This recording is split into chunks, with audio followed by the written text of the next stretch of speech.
Okay, I think we're live. And today I'd just like to look at Surah 15, which is entitled The Rock.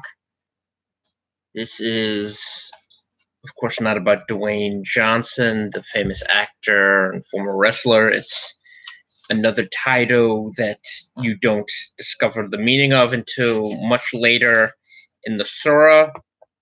But it begins with an invocation in the name of Allah, the Beneficent, the Merciful. And the actions of Muhammad, no less than the actions of his descendants, disprove this idea. And the Quran itself, if you read about Allah's characteristics and the relationship between Allah and the creatures He ostensibly created, uh, you realize that this is a completely misleading invocation. Allah, as described in the Quran and as portrayed by Muslims themselves in their interactions with non-Muslims throughout the Middle East and Pakistan and elsewhere, destroys the idea that Allah is a beneficent or merciful God, which isn't surprising because Allah is basically taken from a pantheon of pre-Islamic Arab gods, taken from there, and then you have Muhammad grafting his own sociopathic, narcissistic, perhaps demon-possessed personality onto this pagan god and infusing this mythical god with all sorts of horrible characteristics and no really good characteristics, which is uh, the type of things that you would see displayed by God in the Bible, in the Old Testament and the New Testament. But again, we have at the beginning of the surah this invocation, and then in the first passage it says Alif Lam Ra. Again, nonsense words, what are known as disjointed letters, where a sentence that doesn't make any sense. Even today, Muslim scholars cannot explain what these little disjointed nonsense words mean and why they're in the Quran. They can't give you a coherent or cogent explanation of why they exist.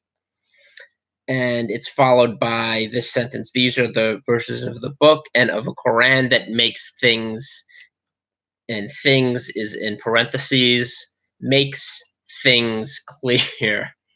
It's kind of ironic that things, which is not really a precise description, is included in this sentence, because it doesn't indicate what things are made clear or how they are made clear, which is a recurring theme in the Quran. You don't really get a concrete explanation for why Allah is doing what He's doing or what's being attributed to Him. You don't get any sort of insight into Allah's thinking. In the Bible, when you have biblical narratives, the nature of God, even though it's concealed to some degree, you also have an explanation of what God is doing, and you have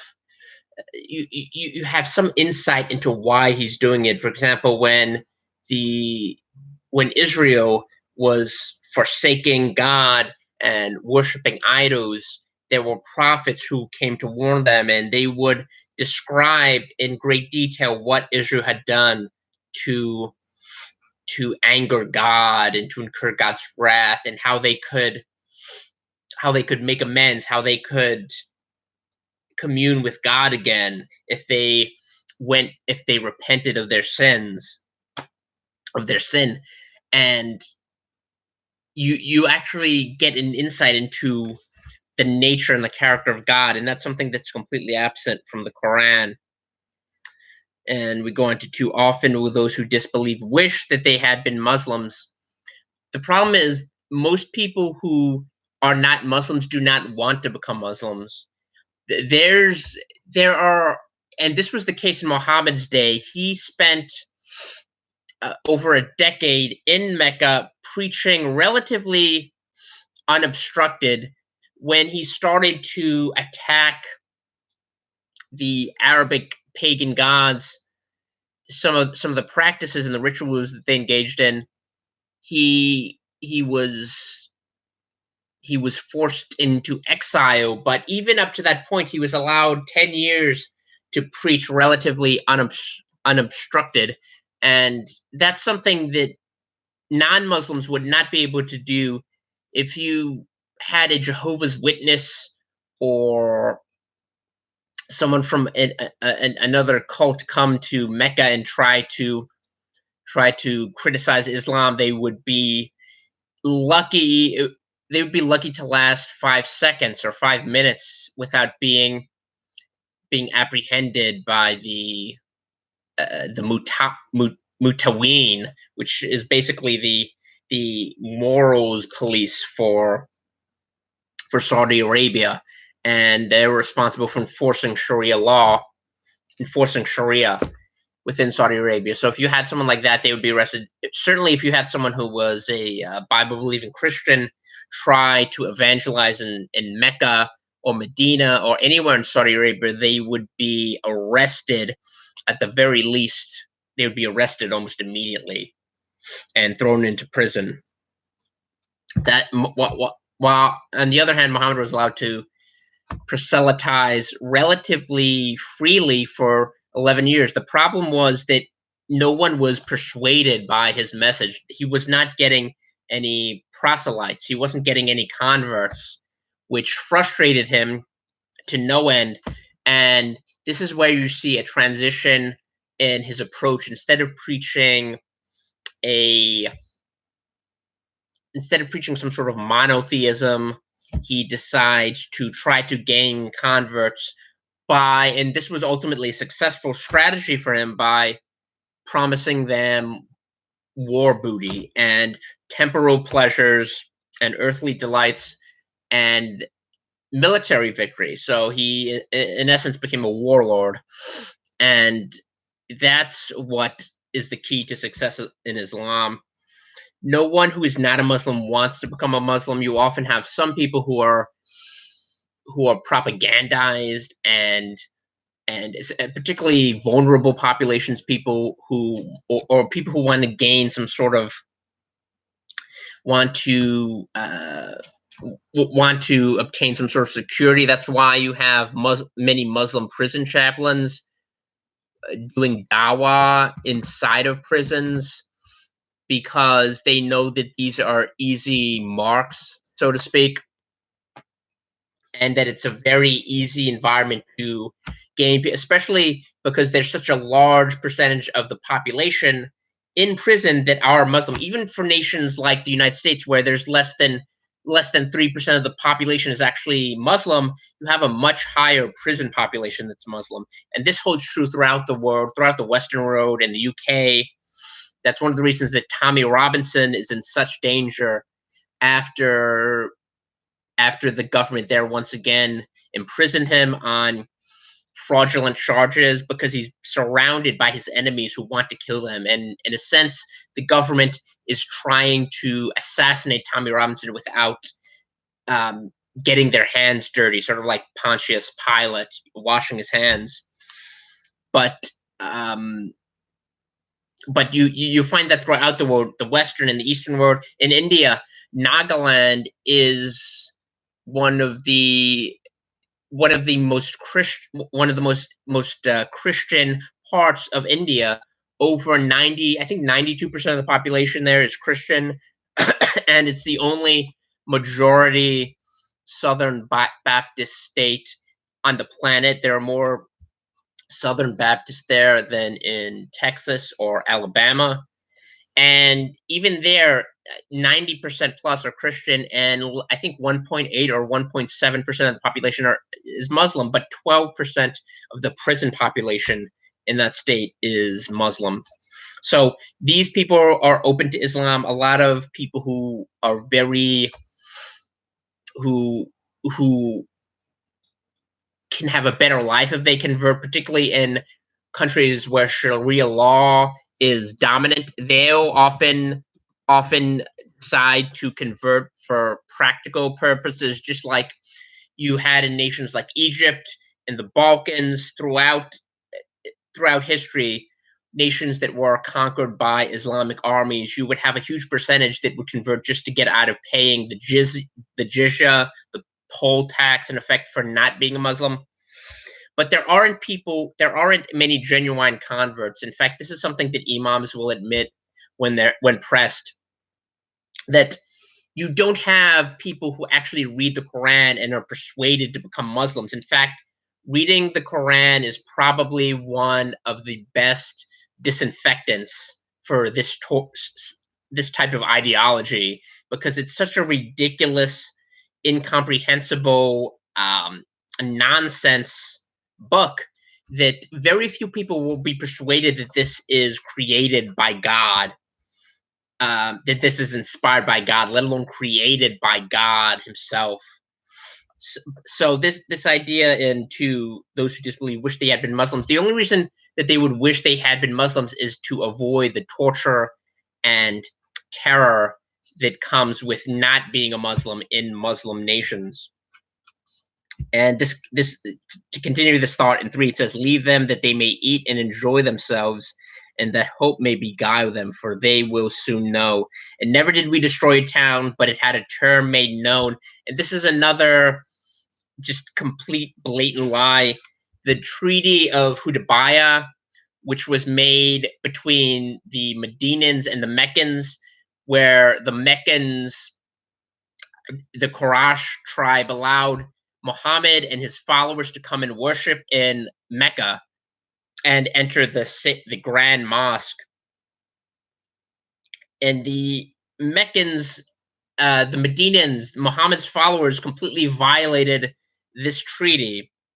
They decided to attack. They didn't destroy the town. Eventually, these people were absorbed into Islam, but they attacked the town and attacked them right after they had made a treaty specifying that they were allowed to worship, and that was the core of the treaty, that they were allowed to come to Mecca and to worship. And the Meccans kept the Quraysh kept their side of the agreement, and Muhammad flagrantly violated it. And they did destroy towns. They annihilated the Banu Qurayza, which was a Jewish tribe in Arabia. And Muhammad himself and his companions killed over 600 Jews in one day. And they also expelled a northern Arabian Jewish tribe, the Banu Nadir. They expelled them from the Arabian Peninsula completely. So this is completely false. And 6, this is a funny line. And they say, "Oh, you to whom the reminder has been revealed, you are most surely insane. Why do you not bring to us the angels if you are the truthful ones?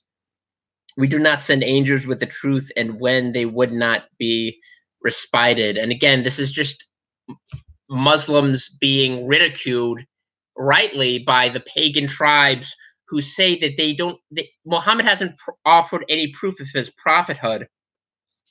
He's not demonstrated any proof of his prophethood. And compare Muhammad and what Muhammad did to what Elijah did, or Elisha, his disciple.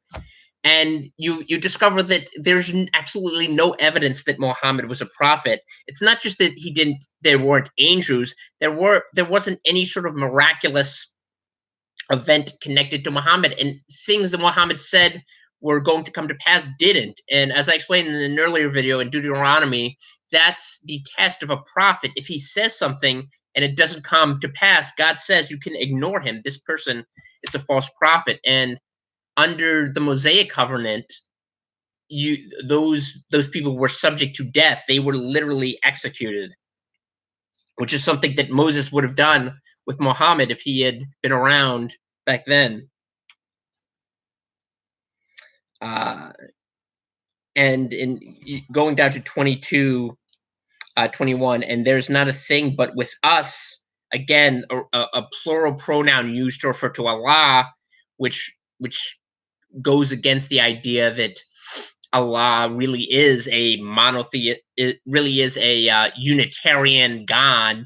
That this reference to us and our and we seems to indicate that even Muhammad had an idea that there was a multiplicity of persons within the Godhead, and and we and there's not a thing but with us are the treasures of it, and we do not send it down but in a known measure, and we send the winds fertilizing.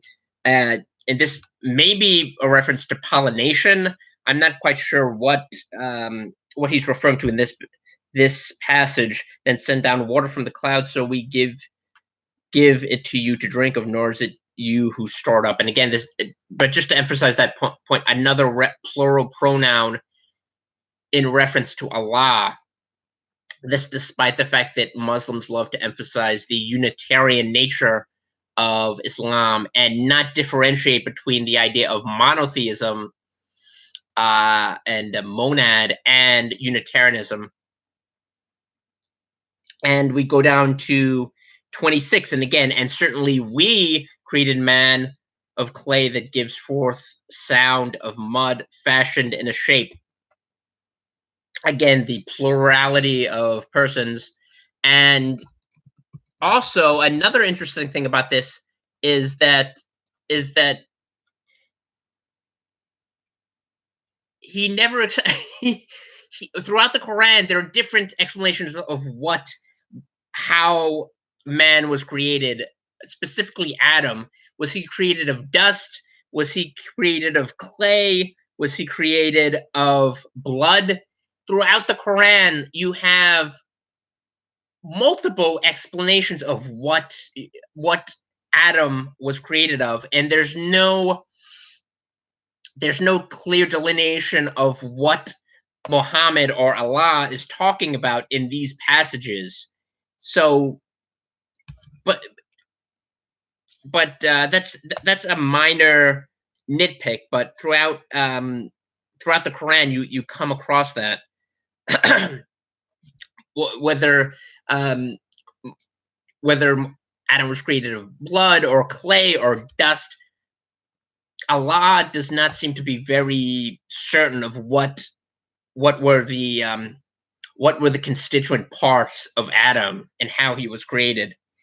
And in 32, 31 says, but Iblis did it not. He refused to be with those who made obeisance. He said, "O Iblis, what excuse have you that you are not with those who make obeisance?" And this is a description of a very convoluted description of the Satan and his resistance to bow to God's creation.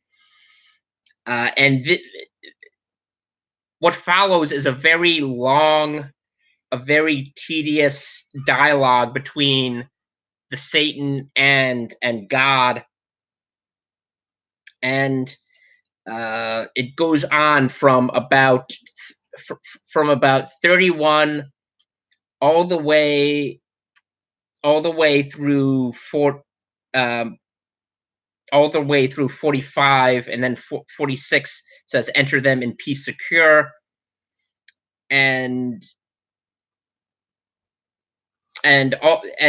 basically it's just a dialogue, an embroidered dialogue between the Satan and God. And we go down to almost all of which is not in Genesis, but we go down to 60, and he starts to describe, or 59 rather, and he starts to describe Lot and the people of Sodom. And it says, except Lut's, i.e. Lot's followers, we will most surely deliver them all, except his wife. And this is God speaking, again, referring to himself, Allah speaking, again, referring to himself with a plural pronoun. Except his wife, we ordained that she shall surely be of those who remain behind. So when the messengers came to Lot's followers, he said, surely you are an unknown people. They said, nay, we have come to you with that about which they disputed. And this is, again, something that the Quran completely misinterprets. As they do with the entire book of Genesis, Muhammad completely butchers almost the entire biblical narrative within that book. But this is just a small part where he describes the people of Sodom as Lot's followers. Now Lot was the nephew, but also called the brother of Abraham. He was related to Abraham, and he came with Abraham out of Ur. And Genesis describes the schism between Lot and Abraham, where they were on the same land, and their herdsmen were having disputes. So Abraham decided to divide the land, and he was willing to give Lot the better portion just to keep peace, essentially. Later on, Abraham would have to go and rescue Lot. And this part is important because the king of Salem, Melchizedek, who is a precursor for Christ, this is where he's introduced very briefly and then leaves the scene. But he is a foreshadowing of Christ, a priest with no a high priest with no known lineage. And Paul describes this in his epistle to the Hebrews, and he's described elsewhere in the New Testament. But basically, Lot is rescued by Abraham, and he's also rescued out of Sodom. He wants to remain in Sodom, but these people are not his followers. He's related to Abraham. He's of the Hebrew people. He's a Jew, basically. He's so when it says, so when the messengers came to Lot's followers, Lot was not, the people in Sodom were not his followers, even though he was within the gate and he was deeply attached to Sodom as a city. That the people were not his people. He was a Jew, even though he disobeyed God and he was a very earthly, carnal man. He was not one of he was not of Sodom, and these people were not his followers, even though he had influence within the city. Muhammad seems to be under the impression that Lot was, I don't know if he actually thought that Lot was a Gentile. It's very confusing because they also refer elsewhere in the Quran to Lot being a prophet, which is not accurate. He was not a prophet, but there's just a very confusing idea of who this figure was, which you would expect because the Quran is a very, very bad.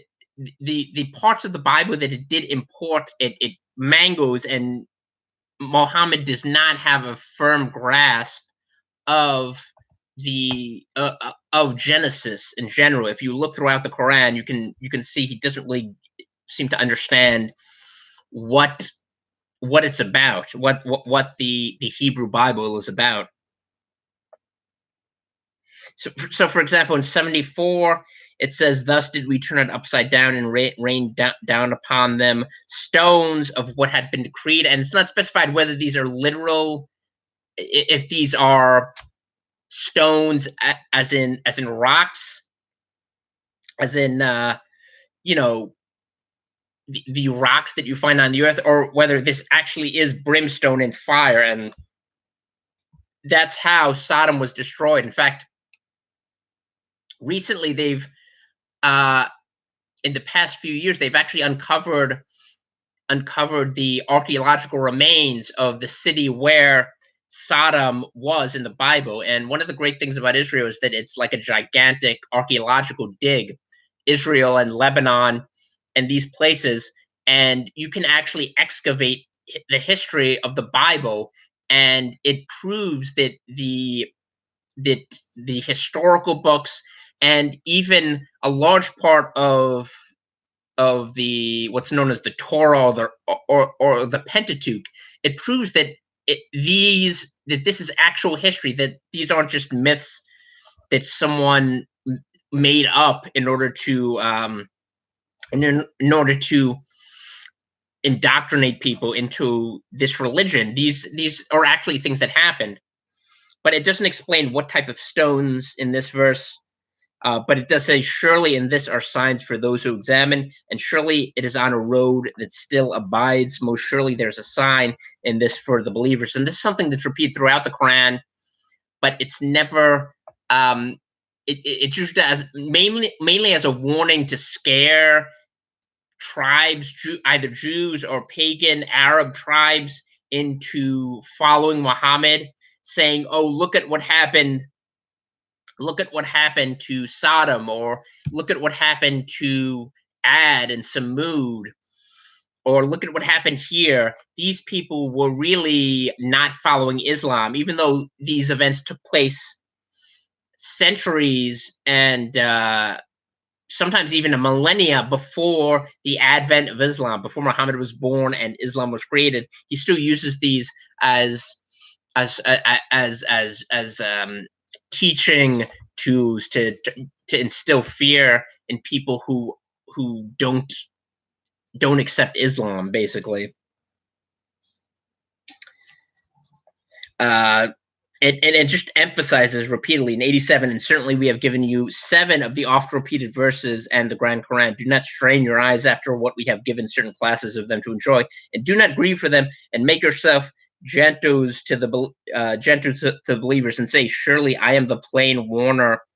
Nothing is that's repeated throughout the Quran is are warnings not to question and not to critically examine Muhammad's claims, which if you do, as I'm doing in the series, you understand how much of a false prophet Muhammad was, how transparently fraudulent Muhammad and the Quran are, if you actually critically examine the text. And that's why I said most people don't convert to Islam. Islam, almost all of the converts to Islam are are gained via reproduction. Muslim women having lots and lots of babies, and this is repeated throughout the Quran that um, that's the role that women have, and that's the main reason that you see population growth within Islam. Firstly, because they don't count the people who have rejected Islam but haven't done it publicly because they're afraid to endanger their safety and their lives. But also, they just count people who have 8 or 9 kids as more Muslims. But there aren't that many people who are persuaded by the argumentation of Muhammad and the Quran. So that's basically how it wraps up. Just a very uh, long-winded special pleading to accept Islam. In 99 it says, therefore, celebrate the praise of your Lord and be with those who make obeisance, and serve your Lord until there comes to you that which is certain. And to be clear, there's nothing certain about the Quran. There are all sorts of internal contradictions and hypocrisies and things that don't make a lot of sense. So the Quran itself is self-refuting to a large degree. But that's just the very short chapter, the rock. And the reason it's called the rock is because in 80 it says, "And the dwellers of the rock certainly rejected the messengers, and we gave them our communications, but they turned aside from them." So it's basically a warning saying, well, we warned these people and they rejected us and they were punished by Allah, and this is what happens to them. So that's where you get the title for the surah. And as I said, most of the titles in these surahs do not make a lot of sense. Sometimes they're not even really part of the surah itself, but that's how you got the title for um, Surah 15. And my next video will be on Surah 16, the Bee. That should be fun.